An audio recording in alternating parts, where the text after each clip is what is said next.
নিজেই তখন মানুষ আফসোস করে বলতে থাকবে, মানুষ আফসোস করে বলবে, হায় রে সে তো সুন্দর শরীর, তোকে এত কষ্ট করে আমি লালন পালন করেছি, এত কষ্ট করে তোকে সাবান দিয়েছি, এত কষ্ট করে তেল মাখিয়েছি, আজকে তুই আমার বিপক্ষে দাঁড়িয়ে গেলি। আলহামদুলিল্লাহ আলহামদুলিল্লাহ নাহমাদুহু ওয়া নাস্তাঈনুহু ওয়া নাস্তাগফিরুহু ওয়া নু'মিনু বিহি ওয়া নাতাওয়াক্কালু আলাইহি ونعوذ بالله من شرور أنفسنا ومن سيئات أعمالنا من يهده الله فلا مضل له ومن يضلله فلا هادي له وأشهد أن لا إله إلا الله وحده لا شريك له وأشهد أن محمدا عبده ورسوله أما بعد فإن خير الحديث كتاب الله وخير الهدي هدي محمد صلى الله عليه وسلم وشر الأمور محدثاتها وكل محدثة بدعة وكل بدعة ضلالة وكل ضلالة سبيلها إلى النار فأعوذ بالله من الشيطان الرجيم بسم الله الرحمن الرحيم যে মহান আল্লাহ রাব্বুল আলামিন আজকের এই পবিত্র জুমার দিনে বিভিন্ন কাজ ও কর্ম থেকে, বিভিন্ন ব্যস্ততা থেকে যে মহান আল্লাহ রাব্বুল আলামিন মসজিদে আসার জন্য তৌফিক দিয়েছেন, সেই মহান আল্লাহ রাব্বুল আলামিনের প্রশংসা যে একটি মাত্র বাক্য বললেই সমস্ত তারিফ, তামাম তারিফ আদায় হয়ে যায়। তাই অন্তর খুলে সে আয়াতটা আমরা একবার পড়ে নিই, আলহামদুলিল্লাহ। আলহামদুলিল্লাহ। তারপর আকায়ে নামদার তাজদারে মদিনা আহমদ মুস্তাফা মুহাম্মদ মুস্তাফা সাল্লাল্লাহু আলাইহি সাল্লামের প্রতি লাখো লাখো দরুদের ধারা বর্ষিত হোক সাল্লাল্লাহু আলাইহি ওয়াসাল্লাম। যাই হোক, সম্মানিত উপস্থিতি, পর্দার আড়ালে থাকা মা এবং বোনেরা, আজকে একটু আমরা কথা আলোচনা করতে পারবো ইনশাআল্লাহ, যদি আল্লাহ তৌফিক দেয়। কিছু আয়াত তিলাওয়াত করেছি, হাদিস তিলাওয়াত করেছি। সে বিষয়টা হচ্ছে সালাত, দোয়া, প্রার্থনা। সালাত মানে হচ্ছে দোয়া, সালাত মানে হচ্ছে প্রার্থনা। সালাত মানে দোয়া। কিভাবে দোয়া হয় সালাত মানে? আমরা নামাজ আদায় করে, সালাত আদায় করে যে প্রার্থনা বা হাত তুলে মোনাজাত করি না, এর কিছু কারণ রয়েছে। কারণগুলি হচ্ছে কি, যে সালাত মানে তো দোয়া, সালাত মানে তো প্রার্থনা। আল্লাহর কাছে যে আমরা অনুনয় বিনয় করতেছি, সালাতের মাধ্যম দিয়ে করতেছি। এবার যখন প্রথম যে দোয়াটা আপনি করবেন সালাতের মধ্যে, সেটা হচ্ছে কি সানা বা বায়েত বাণী। তো এখন বায়েত বাণীর কিছু একটু অর্থ যদি আমরা জানতে যাই, সেখানে দেখলে দেখা যাবে যে আসলে কি অর্থটা। সেখানে এরকম বলা হয়েছে, আল্লাহুম্মা বাঈদ বাইনি ওয়া বাইনা খাতায়ায়া, যে আল্লাহুম্মা বাঈদ বাইনি, আল্লাহর কাছে আমি এইভাবে অনুনয় বিনয় করতেছি আল্লাহর কাছে, বাঈদ বাইনি ওয়া বাইনা খাতায়ায়া কামা বা'তা বাইনাল মাশরিকি ওয়াল মাগরিব। হে আল্লাহ, আল্লাহর কাছে এরকম প্রার্থনা করি, কি প্রার্থনা করতেছি? আল্লাহর কাছে আমি এরকম দোয়া করতেছি, কি দোয়া করতেছি?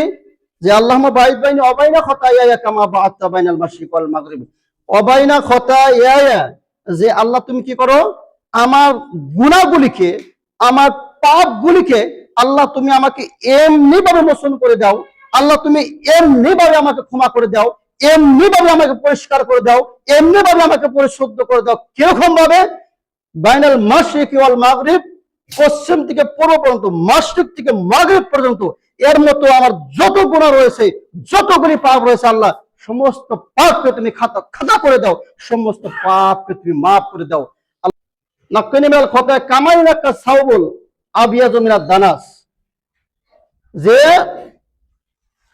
স্বচ্ছ পরিষ্কার পানি দিয়ে কাপড় ধুইলে যেমনি ভাবে কাপড়ে কোনো ময়লা থাকে না, কাপড় কোনো কালা থাকে না, কাপড়ে কোনো স্পট থাকে না, কাপড়ের মধ্যে কোনো দাগ থাকে না। আল্লাহুম্মা গসিল খাতায়ায়া বিল মাই ওয়াস সালজি ওয়াল বারদ, আল্লাহ যে আল্লাহ আমার যত গুনাহ হয়েছে মাশরিক থেকে মাগরিব পর্যন্ত, পূর্ব থেকে পশ্চিম পর্যন্ত যতগুলি পাপ আমি করেছি, আল্লাহ তুমি সমস্ত পাপ তুমি খাতা করে দাও, আল্লাহ সমস্ত পাপ তুমি মাফ করে দাও। আল্লাহ আমার পাপগুলি তুমি এমনি ভাবে মাফ করে দাও যেরকম স্বচ্ছ পরিষ্কার পানি দিয়ে কাপড় ধুইলে, ঠান্ডা পরিষ্কার পানি দিয়ে কাপড় ধুইলে যেভাবে কাপড় পরিষ্কার হয়ে যায়, আল্লাহ তুমি আমার গুনাহটাকে ওইরকম ভাবে পরিষ্কার, আমার দেহটাকে পরিষ্কার করে দাও, পাপটাকে তুমি খাতা করে দাও, পাপটাকে তুমি মোচন করে দাও। তাহলে আল্লাহর কাছে আমরা এইভাবে কি করি? প্রথমে আল্লাহর কাছে প্রার্থনা করি। খুব লক্ষ্য করবেন যে আমরা কিন্তু আল্লাহর কাছে চাইতেছি, কি চাইতেছি? প্রথমে যে আল্লাহ আমার গুনাহগুলি তুমি ক্ষমা করো। যাই হোক, তারপরে যখন আমরা কি করি, সূরা ফাতিহা যখন স্টার্ট করা হয়, বায়াত বাণী শেষে আউযু বিল্লাহিস সামিল আলিম মিনাশ শাইতানির রাজিম মিন হামজি ওয়া নাফখিহি ওয়া নাফসিহি পরে কি করি? বিসমিল্লাহির রহমানির রহিম কই। হয়তো কিছু প্রকাশ্য পড়ে, কিছু হয়তো মনে মনেই বলে। যাই বলেন না কেন, মনে বলেন আর প্রকাশ্য বলেন, অসুবিধা নেই। তখন কি করবেন? বিসমিল্লাহ বলে সূরাতুল ফাতিহা যখন স্টার্ট করা হয়, আরম্ভ করা হয়, আলহামদুলিল্লাহি রাব্বিল আলামিন, যে আল্লাহর প্রশংসা এমনিভাবে প্রশংসা লিল্লাহি, আল্লাহর ওয়াস্তে, আল্লাহর জন্য, রব্বিল আলামিন, যিনি গোটা বিশ্ব, গোটা ওয়ার্ল্ডের মালিক, সৃষ্টির মালিক, পুরা ওয়ার্ল্ডের যিনি মালিক, ওই রবের কি করি? আমরা প্রশংসা করি, ওই রবের প্রার্থনা করতেছি, ওই রবের জন্য প্রশংসা করতেছি। আলহামদুলিল্লাহি রাব্বিল আলামিন, সমস্ত তারিফ আর প্রশংসা লিল্লাহি রাব্বিল আলামিন, সৃষ্টি জগতের যিনি মালিক, সেই মালিকের প্রশংসা আমরা কি করতেছি? আদায় করতেছি। আল্লাহর কাছে কি করি? আমরা এমনিভাবে আল্লাহর কাছে প্রার্থনা জানাইতেছি যে আলহামদুলিল্লাহি রাব্বিল আলামিন, ওই প্রতিপালকের আমরা প্রশংসা আদায় করতেছি, যে প্রতিপালক কি? পুরা ওয়ার্ল্ডের মালিক, পুরা ওয়ার্ল্ডের পৃথিবী জাহান কি সৃষ্টি করেছেন যে মালিক, যে আল্লাহ রাব্বুল আলামিন, সে আল্লাহ রাব্বুল আলামিনের জন্য, লিল্লাহি রাব্বিল আলামিন, সৃষ্টি জগতের যিনি মালিক, সেই মালিকের প্রশংসা আমরা করতেছি নামাজের ফার্স্ট স্টার্ট টাইমে। আর রহমানির রহিম, যে আল্লাহ রাব্বুল আলামিন কি? তিনি রহমান, তিনি রহিম, আবার তিনি কোন সময় কাহারও হয়ে যায়। আল্লাহ রাব্বুল আলামিন কিন্তু রহমান, অর্থাৎ রহম করেনওয়ালা, মেহেরবান, তিনি ক্ষমা করার মালিক, দয়া করার মালিক, রহমত দেওয়ার মালিক। কিন্তু আবার কোন সময় দেখা যায় ওয়াহিদুল কাহার, কোন সময় আবার আল্লাহ রাব্বুল আলামিন কষ্ট হয়ে যায়, একটু শক্ত হয়ে যায়। আল্লাহ কিন্তু আমাদেরকে রহম করেন, কিন্তু আবার এমনই কোন সময় কাজ হয়ে যাবে, সে আল্লাহ রাব্বুল আলামিন কিন্তু রহম করবে না, আর কিন্তু ক্ষমা করবে না। কোন সময় ক্ষমা করবেন না? সেই কিয়ামতের ময়দানে যেদিন একদিন আল্লাহ রাব্বুল আলামিন তিনি কিন্তু আর ওই তখনকার রহমতের নজরে আর কিন্তু আর তাকে কবে না যে তোমাকে ক্ষমা করে দিলাম, তখন কিন্তু আর ক্ষমা চাইলে আর কাজ হবে না। কোন সময়? সেই কঠিন কিয়ামতের বিচারের ময়দানে, সেই হাসরের প্রান্তে, সেই হাসরের দিন কিন্তু আল্লাহ এক সময় কাহার হয়ে বসবেন, শক্ত হয়ে বসবেন, এমন ভাবে শক্ত করে ফেলবে না, তুমি যা কাম করেছো, যা আমল করেছো, কি করবেন? আল্লাহ রাব্বুল আলামিন পুঙ্খানুপুঙ্খানুভাবে সমস্ত কিছু হিসাব নেবেন। সূরাতুল ইয়াসিনের মধ্যে আল্লাহ রাব্বুল আলামিন বলেন ওয়াতুকাল্লিমুনা আইদিহিম, সেই দিন কি করবে? তোমার হাতে কথা বলবে, আল্লাহর সাথে যেদিন জবাব দিয়ে করতে হবে, তুমি হাত দিয়ে কি কাজ করেছো, পাও দিয়ে কি কাজ করেছো, চোখ দিয়ে কি কাজ করেছো, বিবেকের দ্বারা কি কাজ করেছো, কান দিয়ে কি বুঝতে শুনেছো, সমস্ত কিছু, সমস্ত জিনিসে কিন্তু কি করবে? হিসাব দিতে থাকবে। আর সেই দিন আপনার আর কোনো কথা থাকবে না, আপনি আর কোনো জবাবদিহি করতে পারবেন না। যেই দিন, যে মুহূর্তে, যে কিয়ামতের মাঠে এত কষ্ট হয়ে যাবে, এত ভয়ানক হয়ে যাবে, সেই কিয়ামতের মাঠে, সেই কিয়ামতের সময় কিন্তু কি হবে না? আর কিন্তু আপনাকে সময় দেওয়া হবে কিয়ামতের মাঠে, যেদিন এত শক্ত হয়ে যাবেন আপনার বিপক্ষে, যেদিন আপনার শরীরে কথা বলবে, আপনার হাত পায়ে যখন সাক্ষী দিবে, আপনার আর কোনো কথা সেখানে অ্যাকসেপ্ট হবে না, কোনো গ্রহণযোগ্য হবে না। তুমি যতই মিথ্যা বলো, যতই হাসা বলো, তোমার শরীরে যখন বলবে, নিজেই তখন মানুষ আফসোস করে বলতে থাকবে, মানুষ আফসোস করে বলবে, হায় রে সে তো সুন্দর শরীর, তোকে এত কষ্ট করে আমি লালন পালন করেছি, এত কষ্ট করে তোকে সাবান দিয়েছি, এত কষ্ট করে তেল মাখিয়েছি, আজকে তুই আমার বিপক্ষে দাঁড়িয়ে গেলি। সেই কিয়ামতের ময়দানে যখন শরীর আপনার বিপক্ষে দাঁড়িয়ে যাবে, আপনার কোন পক্ষে কথা বলবে না, যা কাজ করেছেন তাইগুলি তার আপনার অঙ্গতে বলে দিবে। কিন্তু ভাইরা আমার, এখনো সময় আছে, এখনো হুঁশিয়ার হয়ে যান। বহুত আফসোসের বিষয়, আজকের বিষয় হচ্ছে সালাত। সেই সালাত নিয়ে যে কথা বলতেছি, বড় দুঃখের বিষয়। এরকম দেখা যায় পবিত্র রমজান মাস চলে গেছে, মনে হয় নামাজও চলে গেছে। নামাজ চলে যায়নি, নামাজ আছে। যারা পরিকল্পিত বান্দা, যারা আল্লাহকে ভয় করে, যারা আল্লাহকে ডরায়, তা যে ব্যক্তি যেখানে যাক, সে রোজার মাস হোক আর অন্য মাস হোক, আর শুক্রবার হোক আর অন্য দিন হোক, ও জোহর হোক আর আসর হোক, যে কোনো নামাজ হোক, সেই ব্যক্তি সেখানে নামাজ আদায় করবে। যেই ব্যক্তি আল্লাহকে ভয় করবে, যেই ব্যক্তি আল্লাহকে ডরাইবে, যেই ব্যক্তি সেই জাহান্নামের কথা ভয় করবে, যেই ব্যক্তি সেই কবরের আযাবের কথা মনে করবে, সেই ব্যক্তি আর এই দুনিয়ার কথা, এত দুনিয়ার লালসায় পড়ে দুনিয়াকে এত প্রাধান্য দিবে না, দুনিয়াটাকেই মনে করবে না যে দুনিয়াটাই আমার জন্য জান্নাত হয়ে গেছে। এই ধরনের কি তারা দুনিয়াকে প্রাধান্য দিবে না। তো ভাইরা আমার, এখনো সময় আছে, আমরা হুঁশিয়ার হয়ে যাই। যে কথা বলতে চেয়েছিলাম, হয়তো আলোচনা করতেছি যে সালাতের কথা। সালাত মানে হচ্ছে দোয়া। তো এখন আশ্চর্যের বিষয় এটাই বলতে চাই যে রমজান মাসে, পুরা রমজান মাসে কি হয়ে যায়, দেখা যায় যে কোন সময় পুরা ঘরে জায়গা হয় না, 4 কাতার 5 কাতার। দুঃখের বিষয়, আজকে দেখা যায় 1 কাতারের বেশি হয় না। কেন? মানুষকে নামাজ পড়া ছেড়ে দিছে, মানুষকে আল্লাহকে ভুলে গেছে, মানুষকে কখনো মরবে না, মানুষকে কখনো চিন্তা করে না যে দুনিয়া শুধু সামান্য একটু একটু মাথাউন কলিল, অল্প একটু সময়ের জন্য কি এই দুনিয়াটা, অল্প একটু সময়ের জন্য দুনিয়াটা, এই দুনিয়ার রং তামাশার জায়গা নয়, ফুর্তির জায়গা এটা নয়। আপনি এমনি ভাবে আমল করেন, এমনি ভাবে সালাত আদায় করেন, সেই রবে প্রার্থনা করেন, সেই রবকে দেখে ডরান, সেই জাহান্নামকে দেখে ভয় করেন। তো প্রিয় সমাজবাসী, একটু ভাবেন, একটু চিন্তা করেন, যারা ভাই ছেলে আছে, বড় যারা নামাজের উপযুক্ত হয়েছে, সালাতের উপযুক্ত সালাতে আসে না, তাদেরকে কি আর একটু জোর করেন, তাদেরকে একটু বার্ডেন দেন, তাদেরকে সালাতে নিয়ে আসেন, তাদের সালাত পড়েন। তার মানে কি শুনলেন নাই, এই দুনিয়াটা কিছু নয়, সাধারণ কয়েকদিনের জন্য। আর রহমানুর রহিম মালিক ইয়াউমিদ্দিন, যে কথা আলোচনা করতেছিলাম যে সালাত মানে হচ্ছে দোয়া, সালাত মানে হচ্ছে প্রার্থনা। আমি কি আল্লাহর কাছে অনুনয় বিনয় করতেছি। আর রহমানুর রহিম মালিক ইয়াউমিদ্দিন, যিনি সেই কঠিন কিয়ামতের ময়দানে যিনি মালিক হবেন, যেদিন বিচারের দিন যিনি বিচার করবেন, সেই সিংহাসনে যখন যিনি বসবেন, সেই মালিকের কথা, মালিক ইয়াউমিদ্দিন, যে অর্থাৎ সেই কিয়ামতের মালিক যিনি হবেন, তিনি কে? সেই মহান আল্লাহ রাব্বুল আলামিন। সেই কিয়ামতের মাঠের যিনি মালিক, সেই মালিক হচ্ছে কে? আল্লাহ রাব্বুল আলামিন। রাব্বুল আলামিন, ইয়াকা না'বুদু, আল্লাহ আমি তোমার উপাসনা করি, আল্লাহ তোমার প্রার্থনা করি, আল্লাহ তোমার প্রেয়ার করি, আল্লাহ ওয়া ইয়াকা নাস্তাঈন, আল্লাহ তোমার কাছে আমি সহায় চাই, তোমার কাছে আমি মদদ চাই, আল্লাহ তোমার কাছে আমি সহায় চাই, আল্লাহ তোমার কাছে আমি মদদ চাই। ইয়াকা না'বুদু অর্থাৎ আল্লাহ আমি তোমারই উপাসনা করি, আল্লাহ তোমারই ইবাদত করি, ওয়া ইয়াকা নাস্তাঈন, আল্লাহ আবার তোমারই কাছে আমি সহায় চাই।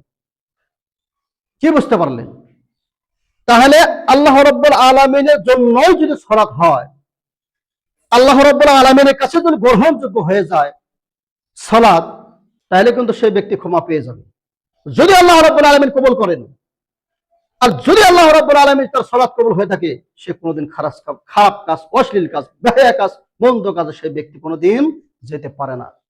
আল্লাহ রাব্বুল আলামিন নিজেই বলেছেন, ইন্নাস সালাতা তানহা আনিল ফাহশাই ওয়াল মুনকার, ইন্নাস সালাত, নিশ্চয় সালাতে, নিশ্চয় নামাজে কি করে? ইন্নাস সালাতা তানহা আনিল ফাহশাই, মানুষের ওয়াসওয়াসা, খারাপ, অশ্লীলতা, বেহায়াতা, সমস্ত কিছু থেকে, বেহায়াতা থেকে কি করে? সালাতে আপনাকে বাধা দিয়ে থাকে। তাহলে সালাতে যে আপনাকে বাধা দিবে, সেটা কোন সালাত হবে, সেটা কোন নামাজ হবে? শুধুমাত্র কি আমি নামাজ পড়লাম আর হয়ে গেল? মুরগির ঠুকুর মান 2 ঠুকুর মারলাম, নামাজ হয়ে গেল, সহজে হয়ে গেল না। এমনি ভাবে আপনি সালাত আদায় করেন, এমনি ভাবে আল্লাহর কাছে প্রার্থনা করেন, এমনি ভাবে আল্লাহর কাছে সহায় চান, এমনি আল্লাহর কাছে মদদ চান, যে আল্লাহ রাব্বুল আলামিন যেন আমাকে দেখতেছে, আল্লাহ রাব্বুল আলামিন যেন আমি দেখতেছি। এই ভয় নিয়ে আল্লাহরা তাকওয়া করে, বিশ্বাস করে, যখন যার সালাতটা আল্লাহর দরবারে অ্যাকসেপ্ট হয়ে যাবে, আল্লাহ যখন যার সালাতটা কবুল হয়ে যাবে, তাহলে ওই ব্যক্তি কোনোদিন মন্দ কাজে, খারাপ কাজে সে ব্যক্তি যেতে পারবে না। কিসের জন্য পারবে না? সালাতেই তাকে বাধা দিয়ে রাখবে। ওই ব্যক্তিকে সালাতেই তাকে বাধা দিবে। সেটা কোন সালাত? যে সালাত আপনি আদায় করতেছেন, সেই সালাত যদি আল্লাহর কাছে গ্রহণযোগ্য হয়, সেই সালাতে কি করবে না? খারাপ কাজ যেতে দিবে না। ইয়াকা নাবুদু ওয়া ইয়াকা নাস্তাইন ইহদিনাস সিরাতাল মুস্তাকিম, আল্লাহর কাছে এরকম ভাবে প্রার্থনা করা হয়, ইহদিনাস সিরাতাল মুস্তাকিম, আল্লাহ তুমি আমাকে সহজ সরল পথ রাস্তা তুমি আমাকে দেখাও। ইহদিনাস সিরাতাল মুস্তাকিম, তাহলে সহজ সরল রাস্তা বললে কোন রাস্তা বোঝায়? ওই রাস্তাকে বোঝানো হয়, ওই রাস্তাকে বোঝানো হয় যে রাস্তায় চললে আল্লাহর রসুল খুশি হয়ে যায়। ওই রাস্তাকে বোঝানো হয় যে রাস্তায় চললে আল্লাহ রাব্বুল আলামিন খুশি হয়ে যায়। ওই রাস্তাকে আপনি ফলো করেন, যে রাস্তায় চললে কি করবেন? আল্লাহ রসুল খুশি হয়ে যাবেন, ওই রাস্তায় আপনি চলার চেষ্টা করেন। আর রসুল খুশি হয়ে গেল মানে আল্লাহ রাব্বুল আলামিন আপনার প্রতি খুশি হয়ে যাবেন। ইহদিনাস সিরাতাল মুস্তাকিম সিরাতাল লাযিনা আনআমতা আলাইহিম, আল্লাহর কাছে আরো প্রার্থনা করতেছে, আল্লাহ তুমি যাকে অনুগ্রহ দান করেছো, যাকে তুমি নিয়ামত দান করেছো, আল্লাহ তার সাথে তুমি আমাকে চলাও, সেই নিয়ামত প্রাপ্ত আমাকে তুমি করো। সিরাতাল লাযিনা আনআমতা আলাইহিম, আল্লাহ তুমি যার উপর তুমি নিয়ামত দান করেছো, যে রাস্তা দেখাইছো, ওই রাস্তায় তুমি আমাকে নাও, ওই পথ আমাকে দাও, ওই জিনিস আমাকেও দাও যাকে তুমি কি নিয়ামত দান করেছো। গায়রিল মাগদুবি আলাইহিম ওয়ালাদ-দাল্লিন, যে আল্লাহ তুমি আমাকে ওই রাস্তায় নিও না, ওই পথ ভ্রষ্ট যারা, যারা তোমার রাস্তাকে ছেড়ে ওভারটেক করে চলে গেছে, ওই রাস্তায় না। গায়রিল মাগদুবি আলাইহিম ওয়ালাদ-দাল্লিন, আমিন, যে আল্লাহ রাব্বুল আলামিনের কাছে আমি এটাই প্রার্থনা করছি, ওই রাস্তায় তুমি আমাকে নিও না যারা তোমার রাস্তা থেকে গোমরা হয়ে গেছে, যারা তোমার রাস্তা থেকে দূরে সরে চলে গেছে, যারাই গোমরা হয়েছে, আল্লাহ ওই রাস্তায় তুমি আমাকে নিও না, যারা পথভ্রষ্ট হয়ে গেছে, যারা জালিম হয়ে গেছে, ওই রাস্তায় তুমি আমাকে চলাইও না। আল্লাহ রাব্বুল আলামিনের কাছে কি করি আমরা? সালাতের মাধ্যমে কিন্তু এইভাবে প্রার্থনা করি। এই জন্য বলছিলাম সালাত মানে হচ্ছে দোয়া। তাহলে দোয়া মানে আমরা কিছু বুঝতেছি যে প্রথমে আল্লাহ রাব্বুল আলামিনের ক্ষমা চাইতেছি, সূরা ফাতিহার মাধ্যমে যে আল্লাহর কাছে অনুনয় বিনয় আমরা করতেছি, আল্লাহর কাছে সহায় চাইতেছি। তাহলে এই জন্য দেখা যায় সালাত পড়েই যে আপনি হাত তুলছেন, এই বিষয়ে কোনো হাদিস কিন্তু কোনো বেটা দিতে পারবে না, পাওয়া যায় না। কিরকম ভাবে? যে সালাতটাই তো দোয়া। আপনাকে আমি যেগুলো কথা বলতেছি আপনি একটু মাইন্ড করে শুনবেন, যে আমরা যে দোয়া গুণের লেখা চাইবো, এইগুলি বসতে কিন্তু নামাজের মাধ্যম দিয়ে হয়, হয় না? হয়। কেমনি ভাবে হয়? আল্লাহর কাছে সহায় চাইতেছেন, আল্লাহর কাছে পানা চাইতেছেন, আল্লাহর কাছে ক্ষমা চাইতেছেন, আর খারাপ রাস্তা থেকে আমাকে বাঁচাও। দোয়ায়ে মাসুরা যখন পড়া হয়, এই সালাতের মধ্যে কিন্তু আমরা দোয়াগুলি পড়ি। দোয়ায়ে মাসুরা পড়া হয় যে আল্লাহুম্মা ইন্নী আউযু বিকা মিন আযাবি জাহান্নাম, আল্লাহ তুমি ওই জাহান্নামের আযাবের থেকে আমাকে বাঁচাও, জাহান্নামের আযাবের থেকে আমাকে মুক্তি দিও। ওয়া আউযু বিকা মিন আযাবিল কবর, আল্লাহ ওই আযাব, কবরের আযাব যে হবে, সেই কবরের আযাব থেকে তুমি আল্লাহ আমাকে রক্ষা করো, সেই কবরের আযাব থেকে তোমার কাছে আমি পানা চাই। ওয়া আউযু বিকা মিন ফিতনাতিল মাসিহিদ দাজ্জাল, যে আল্লাহ আমি দাজ্জালের ফিতনা থেকে তোমার কাছে পানা চাই। তাহলে আর কি চান আল্লাহর কাছে? আপনি কবর আযাব থেকে আল্লাহর কাছে চাইতেছেন, পানা চাইতেছেন, জাহান্নাম থেকে পানা চাইতেছেন, দাজ্জালের ফিতনা থেকে পানা চাইতেছেন, খারাপ মানুষের থেকে পানা চাইতেছেন, আল্লাহর কাছে নিয়ামত চাইতেছেন, আল্লাহর কাছে সহায় চাইতেছেন, গুনাহ মাফ চাইতেছেন, এর থেকে আর আল্লাহর কাছে আর কি চাবেন? তো ওই জন্য আল্লাহ রাব্বুল আলামিন খুশি করতে চাইলে সালাতের মাধ্যম দিয়ে খুশি করেন, কিন্তু সালাতটা ওই রকম সালাত হইতে হবে যে সালাত পড়লে যেন আল্লাহ রাব্বুল আলামিন কবুল করে, গ্রহণযোগ্য হয়, অ্যাকসেপ্ট হয়, তাহলে কিন্তু আপনি বাঁচতে পারবেন। কিন্তু শুধুমাত্র আমি হাজিরার মতন হাজিরা দিলে আমার হাজিরা নামাজ পড়লাম হবে না। ৫ ওয়াক্ত নামাজ একমাত্র আল্লাহ রাব্বুল আলামিনের ভয়ে কিন্তু পড়তে হবে, তাহলে শুনে কি করবেন? আল্লাহ রাব্বুল আলামিন ক্ষমা করতে পারে।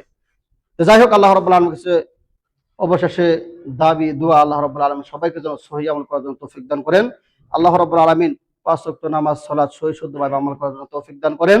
আল্লাহ রাব্বুল আলামিন খাস করে যেন শয়তানের ওয়াসওয়াসা থেকে বাঁচায় রাখেন। আল্লাহ রাব্বুল আলামিন শয়তানের ধোঁকা থেকে বাঁচায় রাখেন। আল্লাহ রাব্বুল আলামিনের কাছে থেকে আল্লাহ অন্ধকার কবরে চলে গেছে, আল্লাহ তাদের কবর আযাব থেকে মাফ করে দিও আল্লাহ। সমস্ত কবরবাসীর কর্ম তুমি জান্নাতে হওয়া পৌঁছায় দিও আল্লাহ। দুনিয়ার মধ্যে যারা অসুস্থ বেমারি আছে আল্লাহ তাদেরকে তুমি শাফা দান করো আল্লাহ। কোন মানুষকে কোন ভুলের দ্বারা কোন বেমার দিয়েছো আল্লাহ, সমস্ত ভুলকে ক্ষমা করে দিও আল্লাহ। সমস্ত বেমারিকে তুমি শাফা দান করে দিও আল্লাহ। রাব্বুল আলামিনের কাছে বেশি আজকে আলম্বা করতেছি না, আলহামদুলিল্লাহ রাব্বিল আলামিন।